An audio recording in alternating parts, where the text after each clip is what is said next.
আসসালামু আলাইকুম আমার আপনাদেরকে ভাইয়াদেরকে কেমন আছেন?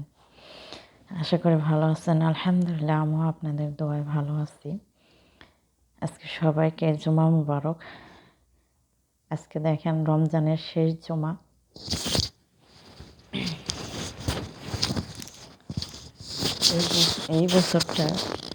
এই বছরের শেষ জুমা আজকে। আল্লাহ তাআলা জানি না কার ভাগ্যে আবার সামনে রোজা পর্যন্ত হায়াত রাখবে আর কার রাখবে না, উপর আল্লাহই ভালো জানে। আমরা কেউ কিছুই জানি না। তা সবাইকে রমজানের শেষ জুমার শুভেচ্ছা। শেষ রোজাও শেষ, আর একটা মাত্র রোজা আছে, আর জুমাও শেষ জুমা আজকে সেই রমজানের শেষ জুমা। সবাই জুমার নামাজ পড়বেন, কেউ মিস করবেন না। আমার ভাইদেরকে বিশেষ করে জামাতের সঙ্গে বরকতের মাস চলে যাচ্ছে, রহমতের মাস চলে যাচ্ছে, আর একটা দিন মাত্র বাকি আছে। এবার 29টা রোজা হবে। সৌদি আরবে রবিবারের দিনে ঈদ হবে, বাংলাদেশে সোমবারে ঈদ হবে। আসলে এতটাই খারাপ লাগতেছে যে কোন দিক দিয়ে আসলো রমজান, আবার কোন দিক দিয়ে চলে যাচ্ছে, কিছুই বুঝলাম না। রোজা থেকে কিচ্ছু বুঝলাম না। মনেই হলো না যে আমরা রোজা করি, এমন কোনো কিছুই মনে হলো না। যে কোনো কষ্ট অনুভব করা কিচ্ছু না। কত সুন্দর শান্ত শিষ্ট, আর পরিবেশটা রমজান মাসের পরিবেশটা খুবই সুন্দর। দেখবেন ইফতারের সময় কত সুন্দর আয়োজন, কত লোকজন। আবার সিয়ারের সময় উঠতে হয়, খাইতে হয়, নামাজ কালামেরও একটা টাইম টু টাইম ঠিকঠাক মতন হয়। আচ্ছা, যাই হোক, আলহামদুলিল্লাহ। আল্লাহ তো আর সারা বছর রমজান মাস দিয়ে রাখবে না, বছরে একবার দেয়, তাই মানুষের অনেকেই করতেছে না। রমজান মাস যত তাড়াতাড়ি যায় তাদের জন্যে খুবই ভালো, কেন যে তারা তার রোজা থাকে না। যত তাড়াতাড়ি রোজা শেষ হবে ততই তাদের জন্য মঙ্গল। তাদের ভয়ের রোজার জন্যে, তারাবি নামাজের জন্যে। জানি না এই ভয়টা কেন হয় তাদের মাঝে, আল্লাহ তাআলা বুঝদান করুক। আসলে আমি কি যে ভিডিও বানাবো আর কী করবো, আমার মনটার ভিতরে খুবই খারাপ। মনটা বছর ঘুরে একবার ঈদ আসে, মেয়েদের সাথে ঈদ করতে পারি না, কিছু করতে পারি না। খুবই খারাপ লাগে এই দৃশ্যটা। শুধু আমার নয়, প্রত্যেকটা প্রবাসী ভাই বোনদের সবারই খারাপ লাগে। পরিবার ছেড়ে একা একা ঈদ করা কত কষ্টের। এটাই আলহামদুলিল্লাহ, আল্লাহ তাআলা যে অবস্থায় রাখে, যেমন হালায় রাখে, যেখানেই রাখে, ওটাই আলহামদুলিল্লাহ। তবে সবাই সবার জন্য দোয়া করতে হবে। যে যেখানেই আছে সবাই সুস্থ থাকে, ভালো থাকে। যার যার পরিবারের সন্তান কিংবা কারো বাবা, অনেকের আছে।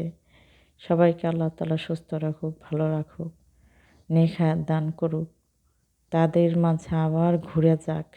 এটাই সবার জন্য সবাই দোয়া করবেন। সবার জন্য সবার দোয়া করা উচিত, আর সবার জন্য সবাই দোয়া করবেন। দোয়া কবুল করার মানে আল্লাহ, সেই ভালো জানে কার দোয়া কবুল করবে আর কার দোয়া করবে না। ওই কারণেই কারো কথা বলা যাবে না যে আমার দোয়া, অহংকার করে যে আমার দোয়া কবুল করবে আল্লাহ, এরকম কথা বলা যাবে না।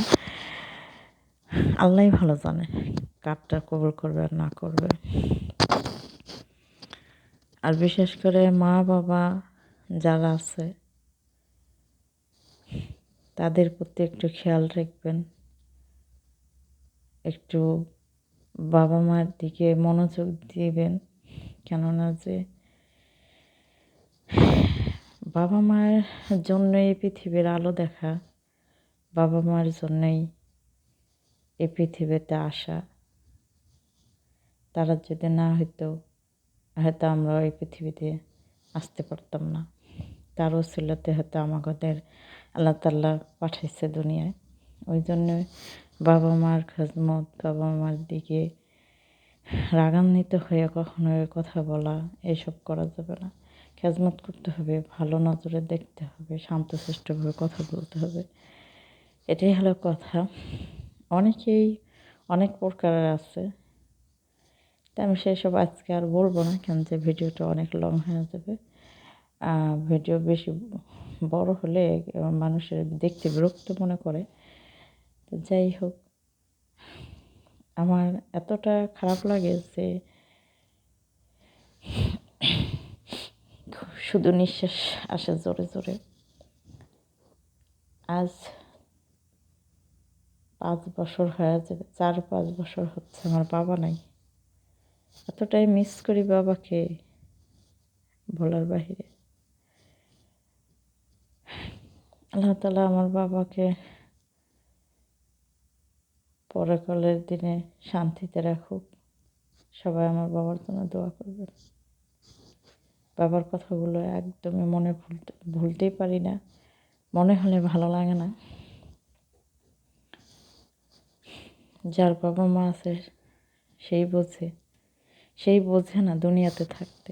যার বাবা মা নাই সেই বোঝে যে একমাত্র বাবা মা না থাকার যন্ত্রণাটা কতখানি।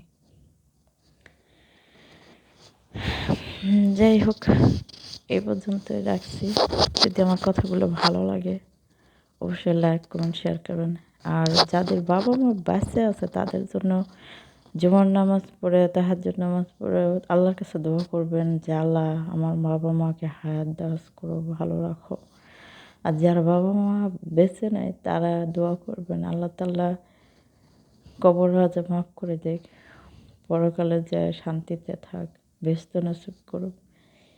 সন্তানের দোয়া বাবা মায়ের জন্যে খুবই গুরুত্বপূর্ণ। বাবা মার জন্যে সন্তানের দোয়া আল্লাহ তাআলা কবুল করে, আর বাবা মার দোয়া সন্তানের জন্য কবুল করে। এটাই হচ্ছে আল্লাহ তাআলার সব কিছুরই। তো যাই হোক, সবাই সবার জন্য দোয়া করবেন। আবারও বলছি, সবাই জুমার নামাজ পড়বেন। আজকে শেষ রমজানের শেষ জুমা। সবাই ভালো থাকবেন, সুস্থ থাকবেন। আল্লাহ হাফিজ। আসসালামু আলাইকুম ওয়া রাহমাতুল্লাহি ওয়া বারাকাতুহু।